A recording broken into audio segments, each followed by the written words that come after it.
Come on, Livingston. We gotta go on and on and on. Together we can make it. We gotta go on and on and on. Come on, Livingston. Knocks it through. Mullen bursting into the box. Josh Mullen. Together we can make it. Mullen's ball across, it's turned in! It's Pittman who's got it! Livingston leads! Road is long. Can they get the ball back in? O'Brien. Lead! And Livingston have the lead! Man, can score. If we march together. The full-time whistle blows and David Hayes celebrates! And the Livingston fans join in exultation. Come on, Livingston. Livingston have the lead against Rangers, and they are certainly rising to a few occasions on their return to the top flight in Scotland. Come on, Livingston. We gotta go. Hello and welcome back to Talk Livi, the podcast dedicated to everything Livingston Football Club and Scottish football. My name's Euan and today I'm joined by Angus. Angus, how you doing, mate? It's been a pretty good weekend all round, Livy-wise, isn't it? Yeah, absolutely. The different, a wee bit more sharper finishing can do. And, in both games it seems to be fair. But yeah, doing well because of that. It's always a good weekend when, both our sides win. Always needed as well before we go to a certain place week. But yeah, not doing too bad for the time being. How about yourself? Yeah, all good, mate, all good. I was out for dinner and stuff on Saturday night with the missus and we go to a place in Grangemouth called the Abbot Cinch and Shannon loves the steak pie there and both times I've taken her, they've not had any. So that was probably the biggest low point of my weekend was that I was wondering where on earth was this going? I was getting ribbed by Shannon for the remainder of the weekend that she couldn't get her steak pie once again when we went to the Abbot Cinch. So we're going to need to start phoning ahead when we go in future, Angus. But football-wise, I'm is great. sure the listeners are devastated to hear about Look, the lack Angus, of steak pies. Look, Angus, I just want people to realise that this is I a thought real that was world Andy's podcast. role on the podcast, was to talk about pies. I just want the listeners to know that this is a real world podcast and we suffer from real world issues as well. But football wise, it was all very good. But look, as always, you can find this episode as well as all our others on your preferred podcast streaming site. Just search for Talk Livi, so follow us or subscribe to ensure that you don't miss another episode. We'll start the episode off by discussing Livy's win over St Johnstone as the Lions return to winning ways in West Lothian. Next up, the Lionesses travelled to Renfrew in a top-of-the-table clash as the Lionesses also went top of the league in style. And finally, Euan caught up with Ben from This Is Ibrox to preview our trip to take on Rangers this weekend.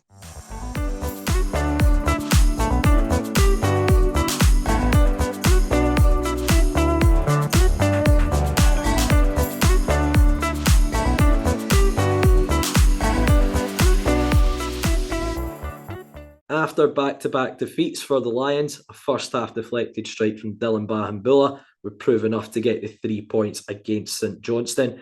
I guess it's a big 3 points, as you mentioned in the intro, given our next couple of games. What did you make of the performance?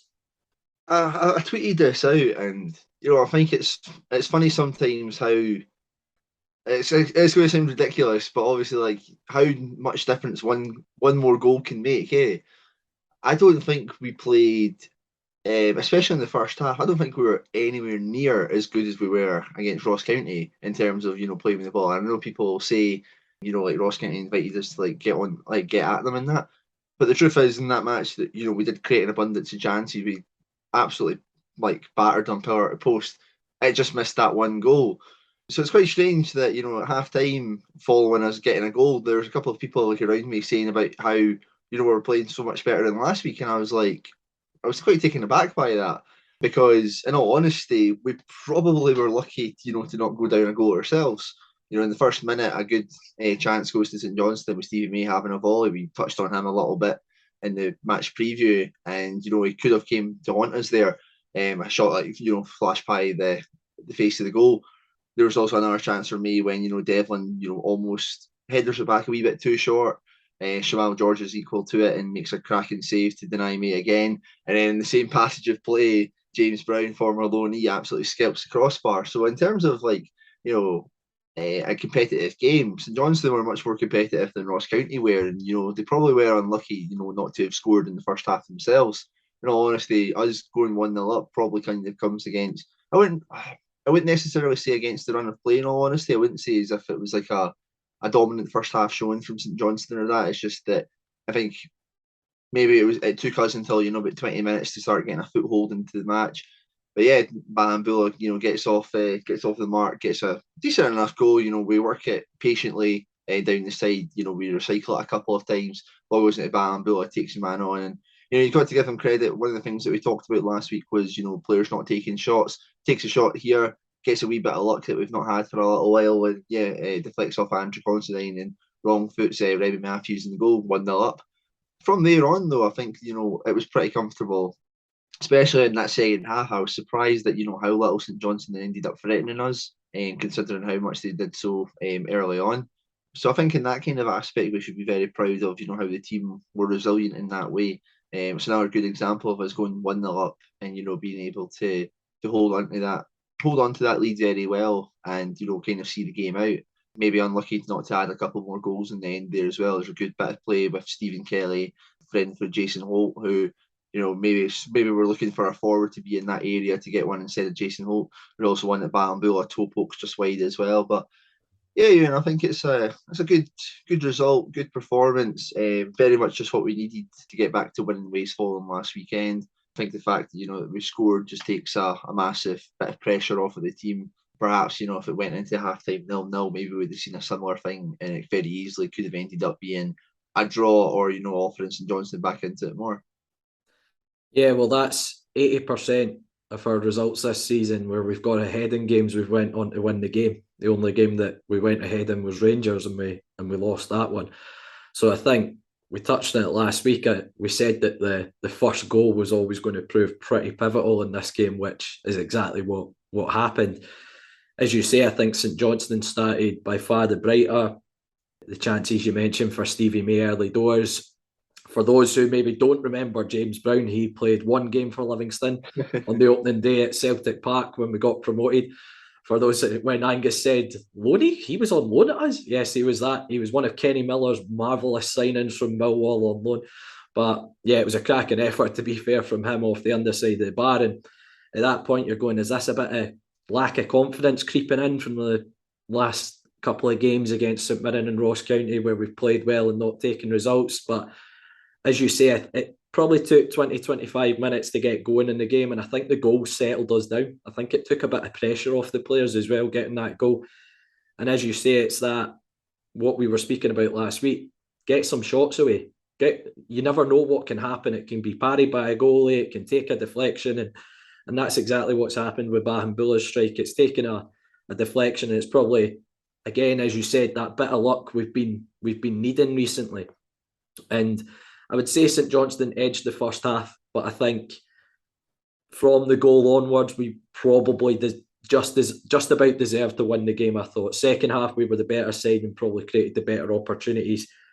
Curtis Guthrie had a header from a Sean Kelly corner, which he's glanced well wide. As you mentioned, the Jason Holt chance as well.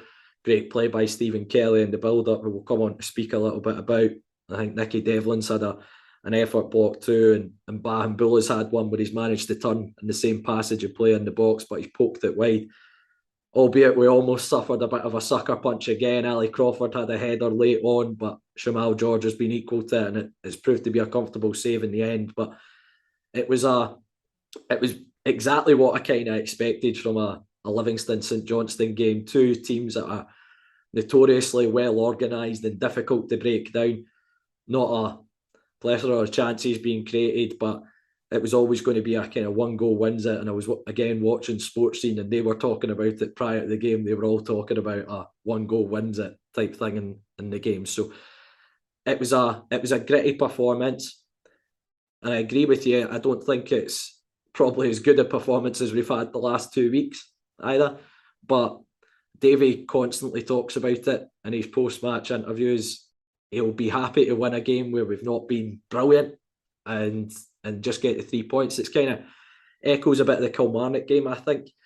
Recently, when we won 1-0, I think we were comfortable enough in the game without being brilliant, and we've kind of ground out that 3 points. But it's a much needed 3 points, given our next couple of games are going to be very difficult. Obviously, travelling away to Ibrox and then Celtic coming to the Tony Mac. So it was a big 3 points in the end. But there was a first start for Stephen Kelly since signing from Rangers.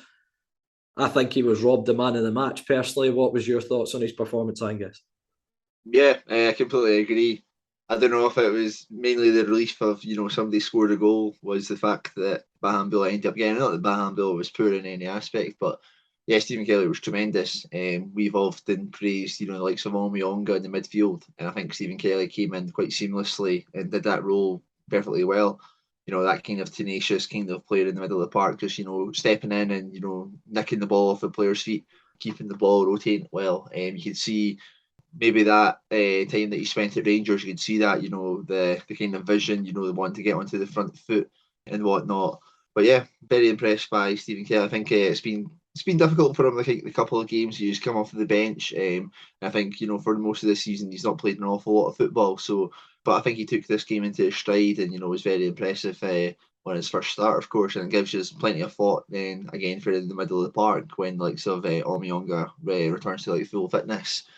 But yeah, for me, I think, to be fair, I think I've seen everybody talking about it, and I think he was everybody else's man of the match. So I think he'll take a lot of pride in that, and the fact that he's got off to a good start, and yeah, hopefully it continues. Obviously playing against his old side this weekend, gets into the starting 11 again. I think he'll be looking to prove a point that maybe it would have been worth giving a shot.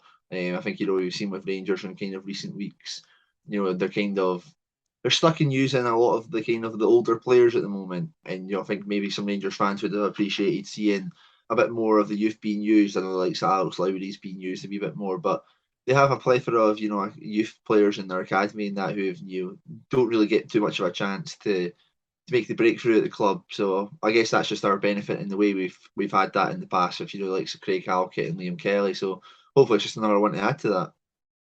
Yeah, I was really impressed with him on Saturday. The little snippets I've seen him, we were both at the reserve game where he played against Dunfermline, and I'd kind of said to you, I think he'll offer us something a little bit different. Wants to try and spray the ball about a little bit more than maybe our other centre midfield options that we've got. And it was a really good box to box performance, I thought, from Stephen Kelly. But as you say, he has a little bit more of a front foot attitude when he gets on the ball, and that's not a dig at any of our other midfielders who I all think are fantastic in their own right. But his game intelligence was very good, I thought. His use of the ball was very good. He had a great knack of just picking the right pass. A brilliant example of that was Jason Holt's chance where he's nicked the ball in the middle of the park. He's broke. Let's be honest, he's not going to go and outpace a load of these guys. He's held the play up. He's waited for guys to run beyond him, and then he's played the ball in for Holt. Again, just game intelligence, knowing when to play the ball. And I think he'll offer us something long term. We've obviously got a number of our centre midfield options out of contract, like Omiyonga, Holt, Pittman, all out of contract, Andrew Shinnie as well.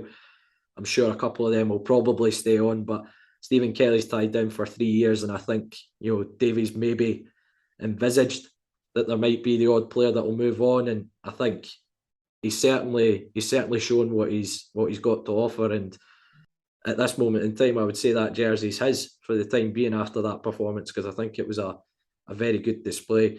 The other talking point, I was sitting in the stadium bar beforehand. Team line comes out. We spoke about it last week. That was the only change to the team.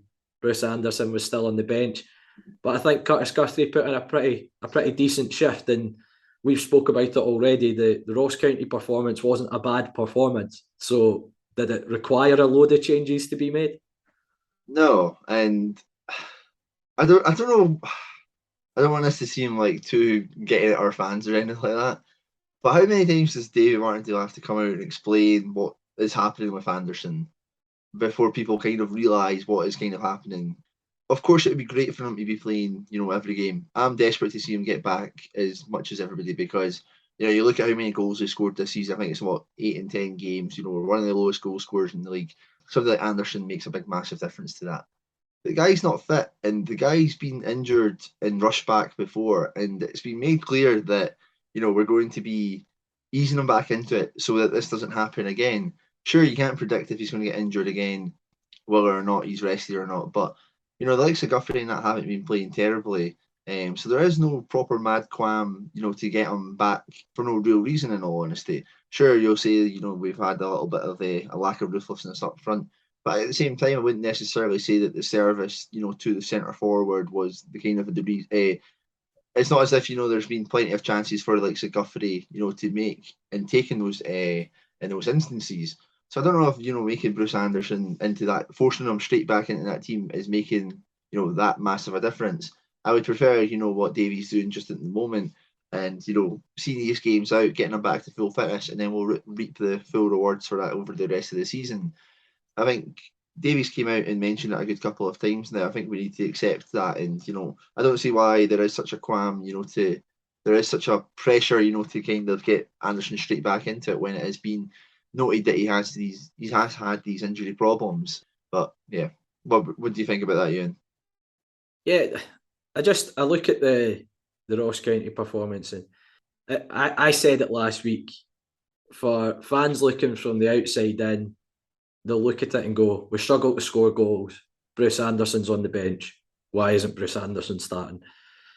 And as you said, Davies come out and explained numerous times. I think Bruce has had maybe 2 setbacks in his recovery from the injury sustained back in March on his ankle. So Davies obviously being very protective of him, because he'll, rather than get him for little short-term bursts and then spend 4 or 5 weeks out, he'd rather get him a consistent run of games where he's going to be in the team week in, week out. And I think Davies showing good management. I'm sure Davies is absolutely desperate to get Bruce back in the side as well. And I'm sure he's itching to probably put him in the starting lineup, but is trying to protect him as best possible so that he's got a fully fit and fully firing Bruce Anderson. And I'm the same as you. I'm absolutely desperate to see Bruce back in the side because I know what he offers. He's a goal scorer. He was a top scorer last year, but I would rather see a fully fit Bruce Anderson who's ready to fire on all cylinders and take the league by storm and finish top goal scorer in the league, which I have no doubt Bruce will, because he's the best number 9 in the league. But nah, I think Davies doing the right thing. As frustrating as it probably is for every fan, I think Davies doing the right thing by Bruce, and I'm sure Bruce is probably frustrated as well and wants to get out playing. But that's just the nature of being a footballer. And hopefully, though, that will end up spurring on, spurring him on, and, you know, getting them firing. Exactly. You know, he'll want to make up for lost time. He'll be looking to make that extra impact. You know, hopefully we'll reap the more rewards for it. But yeah, just a wee bit of patience, and, you know, hopefully things will get back. These next 2 games as well, I think, you know, our fans could easily fall back into that trap as well. Anything's a bonus in these next 2 fixtures, in all honesty. So is it worth, you know, risking Bruce Anderson from the start, especially when we have had Guthrie, who, you know, maybe, you know, is more suited to these kind of games and helping us, you know, hold the ball up and whatnot.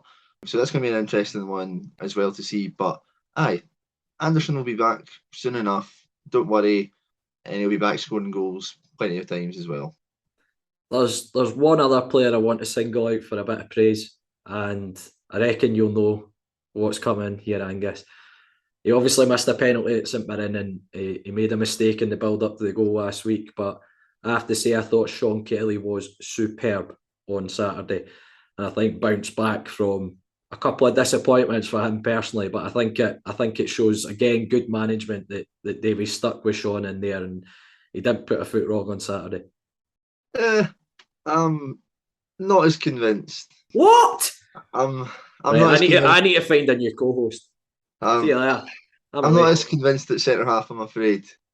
There was a couple instances where easy kind of balls just kind of went straight over the top of him, and I think he kind of struggled to deal with that, mainly in the first half. As the game went on, sure, I think if we're singling out a defender for particular praise, I think, you know, Ayo Obilai deserves a lot of credit for the way that he's been the last couple of weeks, especially with Jack Fitzwater missing out.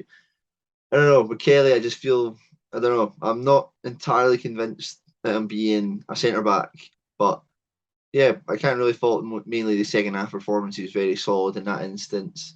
Maybe a couple of instances though in the first half that was a wee bit hesitant towards. But I guess, yeah, as you're mentioning there about, the kind of character to bounce back from, kind of a tough week missing a penalty, and then obviously what happened in the Ross County game, to kind of come back and put, a decent enough performance in. Yeah, fair enough.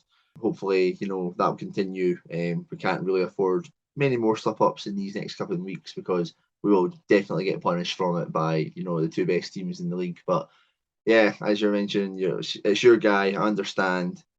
I'm still not convinced on the free kicks and stuff like that either, but we'll see. I like how he's copied my wrist tape though, so I mean he'll get a wee bit of brownie points for that.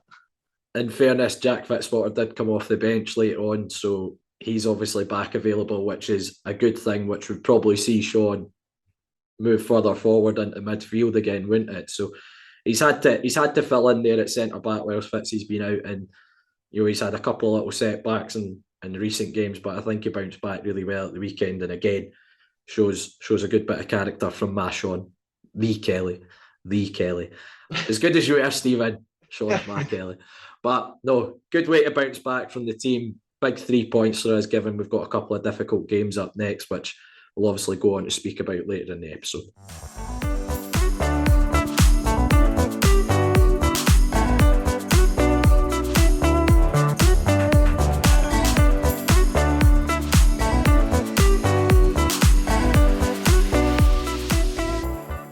It was a top-of-the-table clash for the Lionesses as they travelled to Renfrew looking to go top of the league. A double from Lucy Brown along with goals from Jen Dodds and Ashley Fish would secure an impressive 3 points.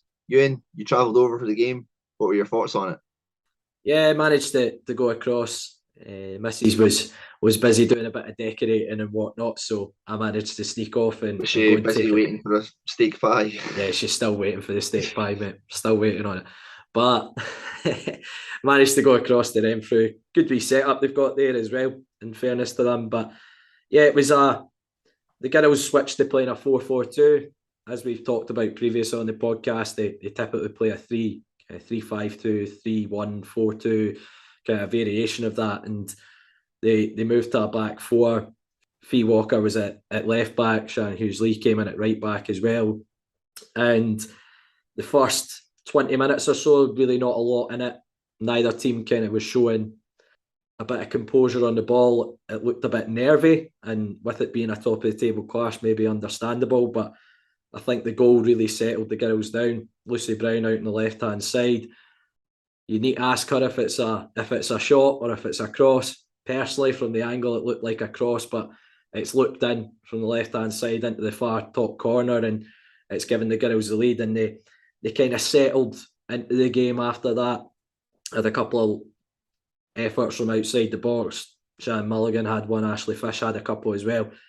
But right at the start of the second half, managed to get the second goal. It's a good cross by Ashley Fish from the left-hand side. The keepers came out to try and punch it.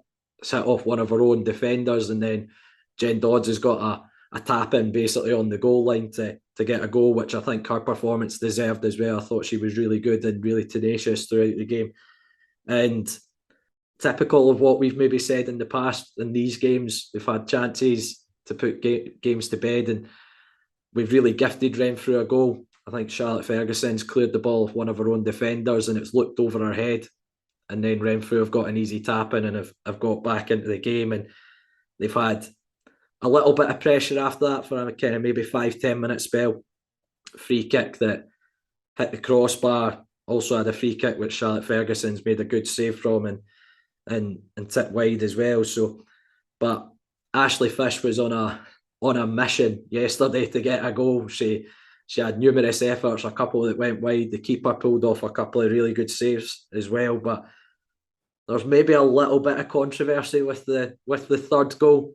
There's a head knock just outside the 18-yard box that Livi are defending, and the ball's not really in possession with anyone, so it should probably be a contested 50-50, but the referees played a drop ball. Livi have played the ball back. The Renfrew centre-halves misjudged the flight of the ball, and Amy Hayes got in behind and rolled the ball across, and Ashley Fish has got a tap in, which Ashley Fish doesn't miss those sort of chances, and that's put us 3-1 up. And I think Renfrew kind of lost their composure a little bit after that one, And if anyone was going to get another goal in the game, it was going to be Livi. And Lucy Brown topped it off with what looked like a brilliant lob from about 20, 25 yards over the keeper into the roof of the net. It's a fantastic finish by Lucy. But all in all, Angus, I think, again, we've talked about this when we've watched the girls before in these games against the kind of head-to-heads with the better sides in the league. They don't put teams to bed sometimes, and they've allowed teams back into games. And I think they showed a bit of a ruthless streak yesterday, and they took control of the game when they got in front. And for large spells, probably could have won the game more comfortably in the end as well. But it was a really good performance. Was really impressed with Ashley Fish. I think she was a constant threat going forward. Jen Dodge, really tenacious as well. The two girls out in the wings, obviously Lucy Brown managed to get a couple of goals as well, were very good. But I think they looked a lot more solid when they played a back four. And, that might be something that the coaches think of doing when they play maybe the better sides in the league going forward. Yeah, obviously we've talked about, the kind of the formation in recent kind of weeks, and how maybe we felt that, it doesn't quite suit, the kind of the best capabilities and getting the side playing decent enough football on the ground. I think we've spoken to Paul as well in the last couple of weeks, and one of the main things that he's been disappointed is how the teams kept possession or how they've worked the ball. Was there a clear improvement in this fixture? I think there was, certainly after they got the first goal. As I say, they started to show, and I said this at half time when I was speaking to Hack as well at half time, like they showed a bit more composure once they got the goal. It settled them down a lot in the game. And after they conceded the goal, when Renfrew got one back, they kind of had, as I say, maybe had a 5-10 minute spell where they were under a bit of pressure. But after that, again, they showed a bit of composure. They were getting in behind quite a lot in the wide areas as well. Ashley was kind of peeling off out to the sides as well as Jen was. So they caused a lot of problems in that area. But yeah, I think they did at times show a bit more composure on the ball and kind of control possession. And I was really, really impressed with the overall performance. I would say probably about 70 minutes of the game they were excellent. And of course, it wouldn't be the usual Livingston performance about going 2-0 up and then conceding a goal that makes it nervy. Was there as much kind of fear in the fact that, this was going to go that way last season where, 2-2 would seem inevitable, or did the team, put that kind of mistake out of their head quite quickly and not let it affect them too much? Yeah, I think they put it to bed pretty quickly. As I say, it's a mix up between Charlotte and the defence, but Charlotte's then went and pulled off a couple of really good saves from free kicks from Renfrew that they've had in and around the 18-yard box. So, Charlotte's obviously bounced back from that mistake very quickly and pulled off a couple of important saves. So, and as I say, they were still creating plenty of chances when they were going forward. Ashley had a few efforts, probably could have came away with a match ball type performance again from Ashley, and Jen was causing a lot of problems, kind of dropping off into little pockets and picking up the ball as well. She was very good at that. But it was I think the girls were very comfortable in the game, and even when they conceded that goal, was fairly confident that they would get a third. And granted, it may have been a little bit controversial, their third goal, but look, it's given, it's a goal, they've got it. So yeah, as I say, that really killed the game off. Yeah, and a big game next week against Ayr as well. Obviously we went top of the league. How important is it, to build on from this? I mean, there's no real point, beating, the top sides in the league if you're going to go to some of I don't want to say weaker teams, because in this league, there's not really any weak teams. Every game's competitive, but Ayr sitting 6th at the moment. How important is it to continue this good form and making sure that they stay at the top of the league? Well, we were at the home game against Ayr early in the season, and it took the girls a fair while to break them down. I think it was a goal right on half time, and then they scored with maybe 5 minutes of the second half to go. So there are absolutely no pushovers. And even just looking at the league table, Drybrough from 8 games have only got 4 points, but they've only lost half their games. So they're still competitive in their games quite clearly. So true with us as well. Yeah, exactly. So there's I think the way the league's been set up this year, it's obviously a lot more competitive across the board and all the fixtures, and they can't take Ayr for granted, because as I say, I think Ayr were were decent and difficult to break down when they came to us. So it'll be a tough game, but I'm sure that performance will give the girls a lot of confidence going into it as well. Yeah, absolutely tremendous to hear. Keeping up with the updates, I was absolutely buzzing to see, that we'd went up 4-1 and got a very good victory away from home, and obviously going top of the league, it really cements a great week. So full credit to the team there. Very, very pleased to see that, and yeah, hopefully continues into next week as well.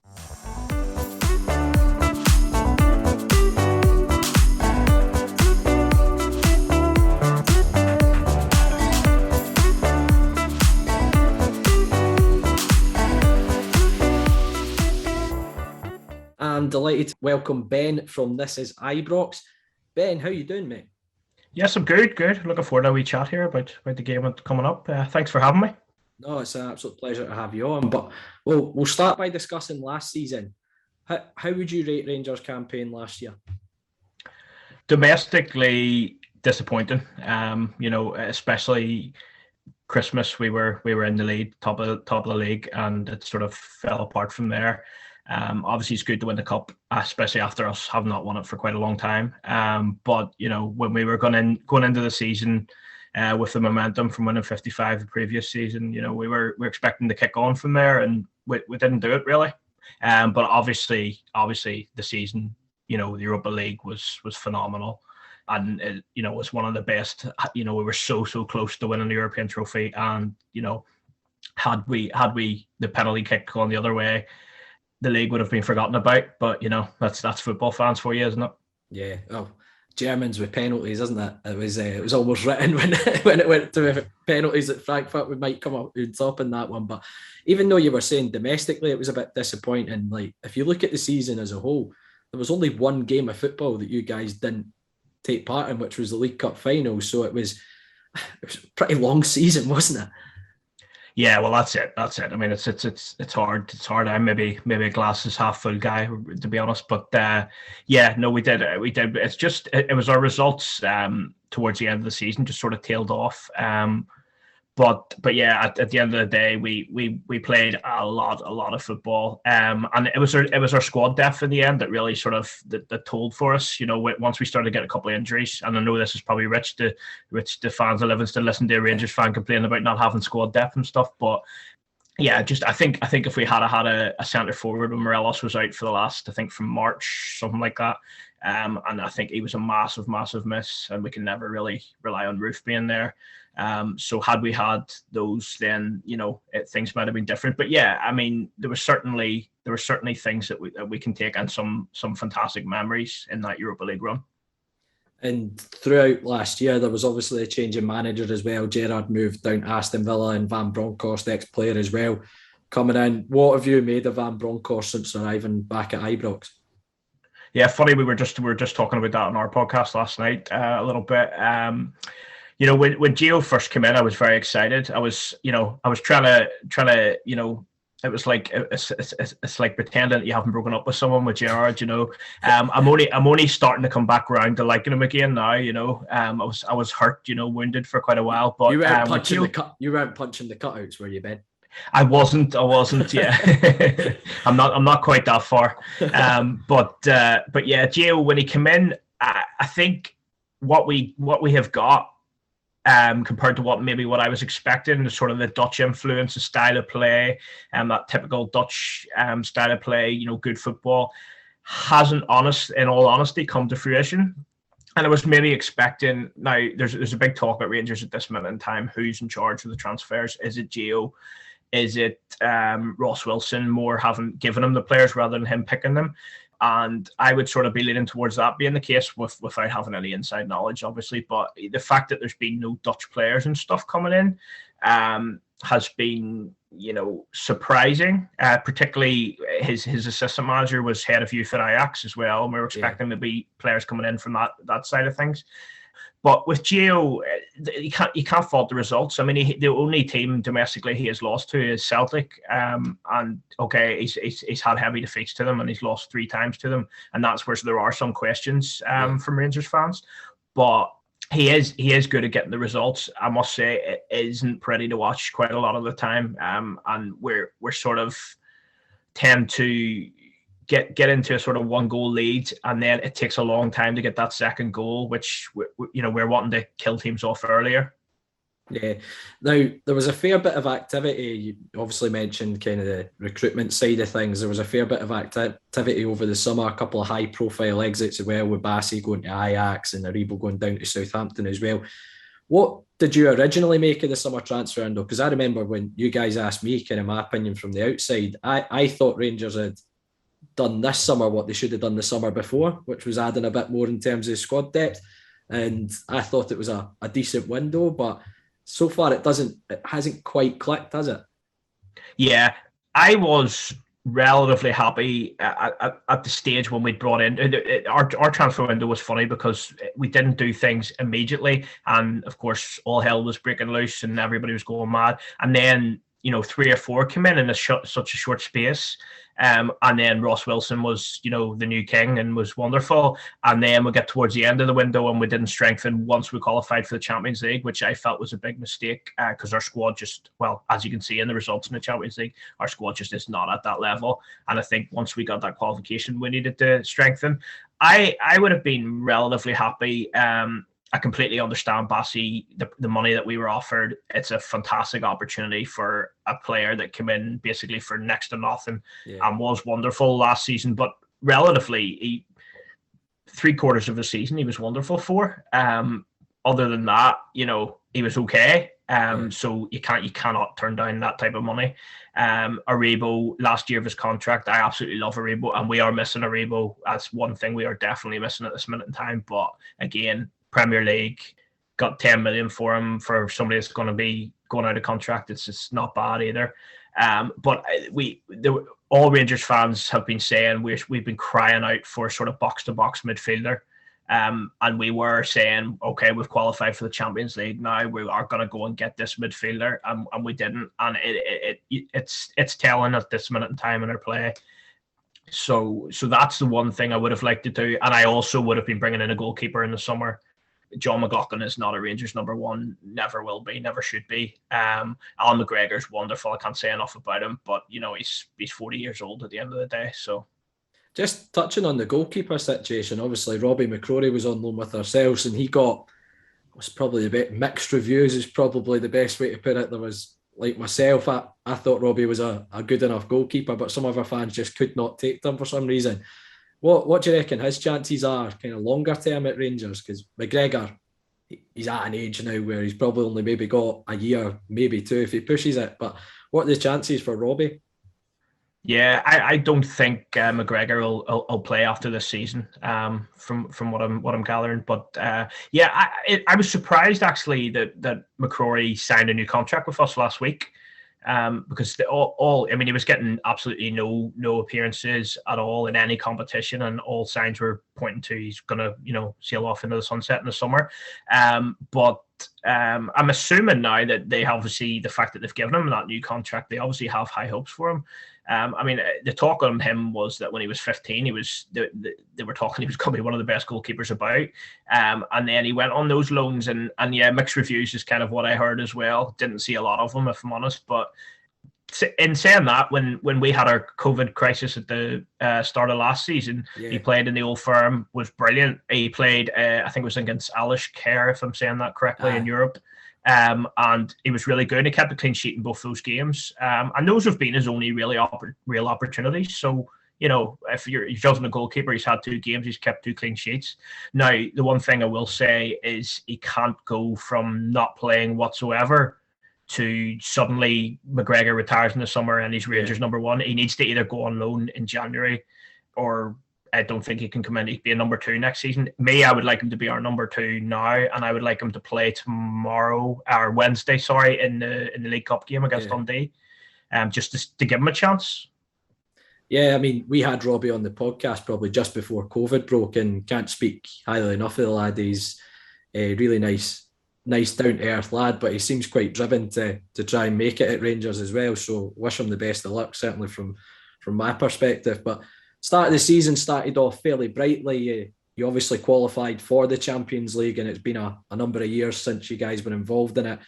But it has been pretty tough going in the European games. As Is that just that step up in quality just shown? Yeah, absolutely. It's a step up, and as I alluded to earlier, we needed to strengthen the squad. And to be fair, I think we got an extremely difficult group. I mean, there's no easy groups in Champions League, but at the end of the day, you've got a side that's top in Napoli, that's top of Serie A. You've got Ajax, who are Ajax. They're a good team. They're top of their league, and then you've got Liverpool. Okay, they've been off form, but they just beat yesterday the best team in the world, in my opinion, in Man City. So I wasn't expecting, once that draw came out, I wasn't expecting Rangers to be in any way competitive or have any chance of finishing anywhere really but bottom of the group. But it's obviously good financially for us to be back in there. And hope to do that again and again, and then slowly build and add the players that maybe give you a slight chance of competing. I must say I'm missing Europa League at this minute in time. Well, as you say, it's that massive step up in quality, but financially, regardless, it's going to be beneficial to the football club. But it seemed to coincide with the defeat in the first Old Firm of the season. There seems to be a kind of real dip in the standard of performances at Rangers. Are there elements of support that are getting frustrated with Van Bronckhorst now? Yeah, there certainly is. It's those big games that people are questioning them. Now, my opinion on it is we are 2 points off the top of the league, but for the Willie Collum show at Hibernian and selling off Lundstrom for absolutely nothing, we would be joint top of the league. So you can't think about getting rid of a manager in that when you're in that position. There's no way. That's ridiculous. But there are people that are concerned about the big games. He is winning the games that we would expect to win. However, his record, and I don't know if people know this, but his record against Celtic in the games that he has played is 11-4 aggregate score to Celtic. Which obviously doesn't sit particularly well with any Rangers supporter. I wouldn't expect it would. Yeah. So there are concerns about that. I think there's still a lot. They're saying, "Oh, he got us to a European final," but then everyone comes back and says an argument that's gone. We need to be focusing on now. However, domestically, our form has improved somewhat. Yesterday against Motherwell. It was pretty turgid, to be honest. It wasn't a good game. However, when you've just come off a 7-1 defeat, you just want to get 3 points on the board, no matter how you get them. We won our previous 2 games 4-0 against Hearts and St Mirren, so that was a good sign, and we're starting to score goals. So yeah, there is certainly questions there, and there is a lot of people that are saying we will not win the league with him or with this squad, and they're just sort of waiting for it to kind of happen. I'm hopeful that he can. I'm hopeful. I think January will be important for him. I think that the New Year Old Firm game will be very important. I think if he takes a defeat in that one, particularly if he was to take another heavy defeat, or especially with it being at Ibrox, he may be in trouble. Looking ahead to our game, we obviously gave you a bit of a fright opening day of the season at our place, but what can we expect from Rangers with the game being at Ibrox? And I would probably say your biggest threat just now is Antonio Cholak, who's hit the ground running at Ibrox, hasn't he? Yeah, absolutely. I mean, he came in, I viewed him as a third choice striker, really, as most of our fans seem to. But he's been brilliant. He doesn't get involved in the game an awful lot. He doesn't bring others into play. He doesn't hold it up. But if you give him a chance, he'll put the ball in the back of the net.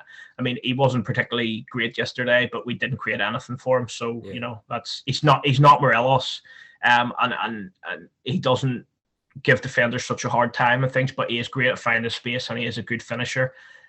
So it's all about how we're able to create those chances and find the space for them, and also for us getting an earlier goal would be key, and then not having this where we're sitting off after that. We need to try and go and get that second goal. I'm obviously a lot more confident playing yourselves at home than going to your place. Nobody likes going there, but I one thing's for sure, I'll be supporting you next week.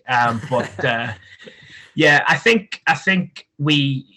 The one thing that does worry me with playing yourselves is, I think Big Nuble was fantastic in that first game of the season, and I think with our situation currently centre half wise, Connor Golson has played every minute of basically every game for the last 4 years. Obviously, he's out for a few months, and Leon King, to be fair, hasn't put a foot wrong for us. 18-year-old at the back, but that's a big presence to be going against up there. So I think if he puts himself on there, that's a good chance for Livingston to be creating problems. Yeah, so you think that's probably the area, if we're going to have any joy, is maybe targeting the centre halves, just their inexperience that they might have. Yeah, I do. I feel like Ben Davies has been very impressive now the last couple of games since coming in, and particularly yesterday was very good. But he's played maybe I think 9 games, something like that for Rangers, if that. Yeah. And King inexperienced, and obviously the two of them not knowing each other either. So I feel that's an area, and I also feel James Tavernier is playing clearly with an injury, and has been for a few weeks. There's actually Rangers fans this minute in time think he shouldn't really be playing because he's not effective right now. But so there's another area, and I think our midfield options aren't the greatest this minute in time. Like I said, we should have signed another one. Ryan Jack's out for a considerable amount of time. Lundstrom is certainly not the player he was towards the end of last season. Hopefully, he's a man that suddenly finds his form every after Christmas, because the player he was up to Christmas and afterwards is night and day. So he's not been terrible by any stretch. Kent is absolutely abysmal at this minute in time. Kent frustrates me as well. Like, just as a neutral kind of looking at him, because you see he's obviously got a load of ability, but for the type of player he is, you would instantly judge his game on goals and assists. I don't think it's ever really shown whilst he's been at Rangers. And like, a creative player at Rangers should be hitting double figures or close to double figures for both of those. No, I'd agree with that completely. The thing for me is, the frustrating thing is how talented he is, because when he takes him, and in my opinion, when he takes a player on, there's not a player in that league can stop him when he's fully on his game. But he seems to go hiding a little bit when it's not going right for him, and not take the easy option, pass inside rather than taking that player on. Yeah. I mean, he was taking players on against Borussia Dortmund and winning penalties. So he should be able to do it against teams in our league, Yeah. Now, you've probably given a few Livy fans a bit of hope there, talking about your defensive problems, but if I had to push you for a prediction, Ben, what would you be going for? I'm going to go for 3-1 Rangers. 3-1. That'd take us getting a goal, to be honest. It's been a while. I think the last time we scored at Ibrox would have been a Stevie Lawless penalty in the season that got ended early, so it's been a wee while since I've actually celebrated anything at Ibrox. Well, we want to give you a goal and get your confidence up for the following week, so yeah. Well, Ben, thank you for coming on the podcast. Obviously, you're part of This Is Ibrox. For any of our listeners who might want to tune in to hear any of the previews or reviews of the game, let them know where they can find you. Yeah, sure. This is Ibrox on Twitter, on YouTube, on Facebook. Yeah, basically anywhere on there. We do a preview of the game. Will be on Friday. We do our Sunday night. Would be our review of the game. 8:00 on Sunday nights. We go live, and then we do a Monday and a Wednesday show as well at 7:00. Magic. Well, I encourage anyone to go and tune into the guys. They're very, very honest, very balanced when they're talking about their team as well. So I'd encourage anyone to tune into that. But as I say, Ben, thank you for joining me on the podcast. It's much appreciated, and best of luck for the rest of the season as well. And you, thank you very much. Cheers.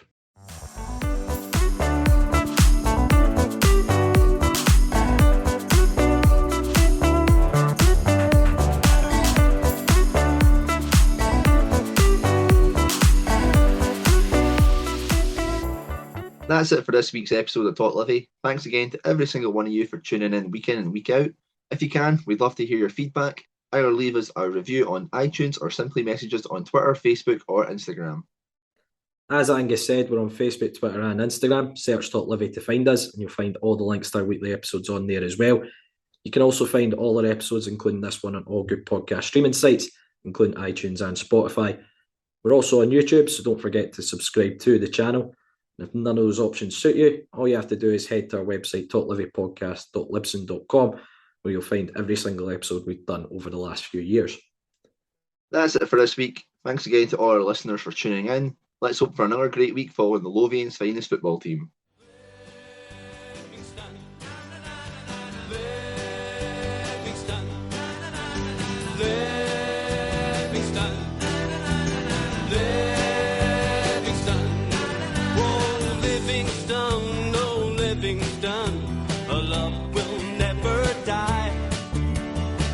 Lothian, West Lothian is our battle cry. This is the place from which we hail. Livingston, oh Livingston, it's up to Amberville. Livingston, Livingston, Livingston, oh Livingston, oh Livingston, we love it when you score. Livingston, oh Livingston, the Amberville Lions roar. Livingston, oh Livingston, we realize our vision. Livingston, oh Livingston, into the